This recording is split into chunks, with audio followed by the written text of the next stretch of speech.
Put you on the spot then, Cam, since you put Amanda on the spot. Oh, Lord. Tell us about Buxton. Oh, jeez. So Buxton in itself, kind of like going what DK was talking about, and this notion of understanding history. One thing that really stood out to me when I first moved to Iowa was this notion of lack of diversity that I saw within Ames. Because I had never, before I came up here, I had never been to Iowa, never heard, like I knew of Iowa, of course, but like I did not know where Ames was or where in the world Ames was. And so when I came, because I got invited to come check out the facilities and whatnot, I was meeting up with one of the professors at a place in Ames called Stomping Grounds, and when I walked in, I didn't see anybody that looked like me, and I was immediately uncomfortable because never in my life, from growing up in Birmingham, Alabama, to moving to St. Louis, any place I ever went to, there was at least one person of color in that room. And to walk into a space and not see anyone like you just feel completely alone and uncomfortable, extremely uncomfortable, because you could just feel the eyes on you. And so understanding that, and as I was going through my grad school program, I kept thinking about spaces in which I wanted to bring a space that felt like a space for people like myself, people of color, to come and thrive.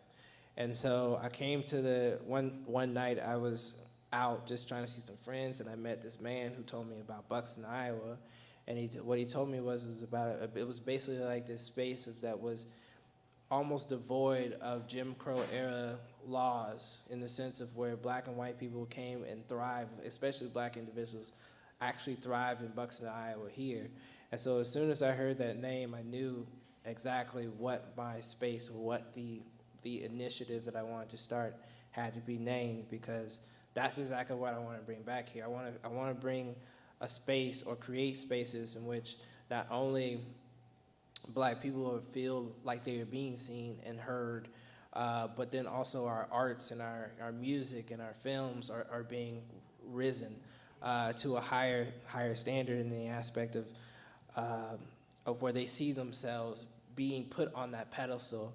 The best way I could put it is like, in the way that I see Buxton, is that the white narrative has been expunged. It doesn't exist here. That has no place in Buxton. Black is black, and black is king in Buxton. And but it's also, like DK was talking about, it's this idea of showing that Iowa kid that, yo, look at all the stuff that we've done. Like, look at everything and all these beautiful things that we've created. Now you can do that same thing. You can feel inspired yourself to use that same energy so you can be a part of this legacy in which you are being provided. And so it's about, again, providing resources for my friends. So Jill was a part of one of my programs that I started with the Ames Public Library called More Than Monoliths, talking about the monolithic aspect of creators. And so we're gonna have, artists, of course, but then cooks and writers and hip hop artists, musicians, everybody be a part of this particular program. And so that's just beginning, but it's expanding. So yeah, like I really do believe that Buxton could be that key of unlocking some more a beautiful future for the Ames and Des Moines areas, and the people in the surrounding communities as well. So, yeah.